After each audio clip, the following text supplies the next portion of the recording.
How to fix the missing chat history sync now in Messenger. Hello everyone, my name is Smile and in this video I'm gonna show you how you can solve this very problem of yours. For that you must need to have the latest version of Messenger on your device.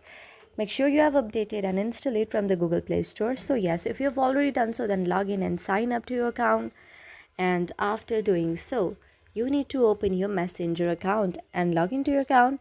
After logging in, you will see the very sync option if there is any messages. When you sync, what you need to do is on the top left side, you can see there is three vertical lines. Tap on this line right here and you will see on the top right side there is a gear icon. Tap on here.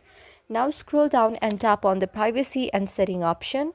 From here you need to tap on the end-to-end encryption chats, which is under the security option. After tapping here, just tap on the message storage option. Now you can see the last backup and everything right here. Now if you want to delete secure storage, just tap here.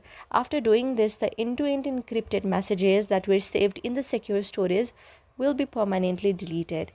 But if you want to back it up, then you can do that as well for securing the storage and sync your messages on the messenger. So you can simply delete if you don't want continue there, and doing this your storage secure storage is deleted now. So yes, that's how you can do it. I hope you like the video, and if you like the video, then please do hit the thumbs up and subscribe button, and also comment in the comment section below. Thank you for watching.